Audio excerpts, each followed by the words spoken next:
There is a unique kind of silence that settles into a house on a Sunday afternoon.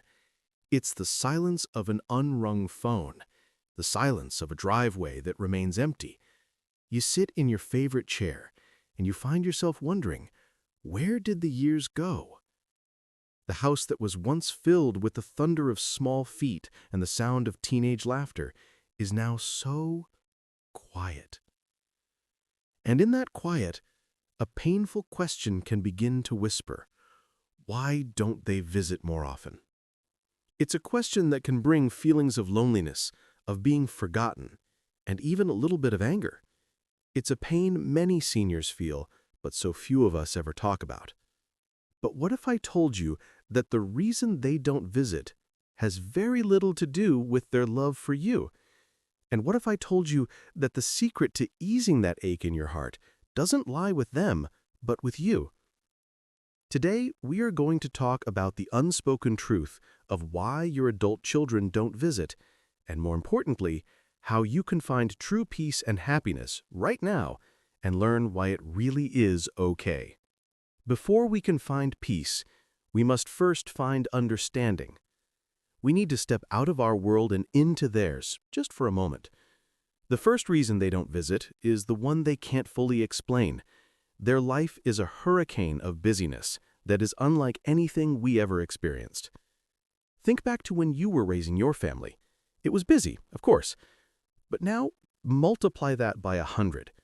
They are drowning in a sea of digital notifications, 24/7 work demands, school projects, sports schedules, financial pressures, and the relentless social pressure to do it all and post it online. They are not just tired, they are depleted on a cellular level. Let's imagine your son, Mark. He loves you more than words can say, but here is his Saturday. He wakes up at 6 a.m. to drive his daughter to a soccer game an hour away. He gets back just in time to mow the lawn because the neighbors are complaining. His wife reminds him about the leaky faucet he promised to fix 3 weeks ago. He has 50 unread emails from his boss that he needs to answer before Monday. His son needs help with a science project that's due tomorrow. By 4 p.m., when he finally sits down, the thought of getting everyone back in the car for a 45-minute drive to your house feels like being asked to climb Mount Everest in his slippers. His failure to visit is not a failure of love, it is a failure of human energy. He simply has nothing left in the tank. The second reason is, ironically, a testament to you. They don't visit because they assume you are fine. And why do they assume that? Because you taught them you are. You were the rock, the problem solver, the one who never let them see you sweat. You raised them to be independent, and you were so strong in doing so. So now, when you get off the phone after a fall and say, "Oh, don't you worry about me, I'm fine, it's just a little bump," they believe you. You have spent a lifetime protecting them from your worries. It is a habit that is hard to break. They don't see your loneliness because your strength is all they've ever been allowed to see. Now, this is the most important part of our conversation. This is where we turn the page. Understanding their world is one thing, but the real secret, the key to unlocking your own happiness is this.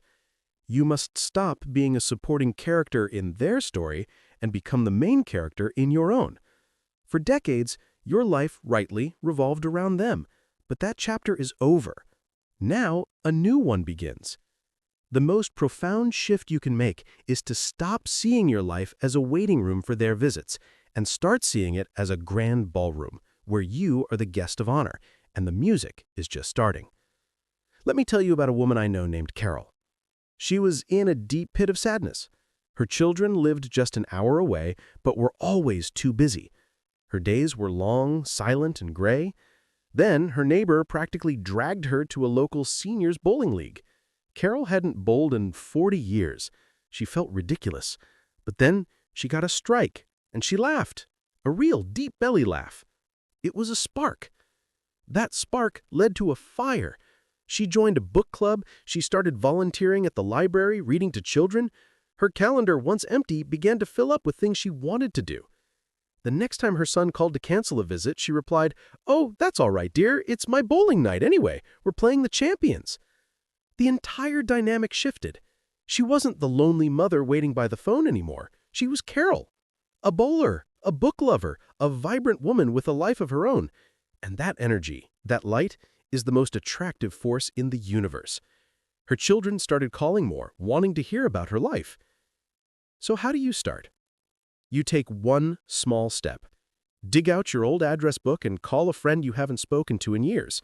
Sign up for that pottery class you've always thought about. Go to the library and check out a stack of books. Your life is a garden. If you wait for others to come and water it, it will wither. You must learn to water it yourself. Lastly, let's change how we invite them. We often fall into the trap of the guilt-based invitation. You never visit me anymore. This makes a visit feel like a chore, an obligation. It pushes them away. Instead, try the joy-based invitation. I'm making my famous spaghetti sauce on Sunday around 1 p.m. I'd love to see you all if you're free, but no worries if you're swamped. This offers an experience, not an obligation. It gives them an easy out, which paradoxically makes them more likely to find a way to trim. It's a gift, not a demand. Your children are and always will be one of the most beautiful and important chapters in the story of your life. But they are not the whole book. Please hear me on this. They are not the whole book. There are still so many amazing, unwritten chapters waiting for you. Chapters filled with new friends, new hobbies, new laughter, and new wisdom. It is time to pick up the pen and start writing again. Make this next chapter your bestseller. I want you to make a promise to yourself today.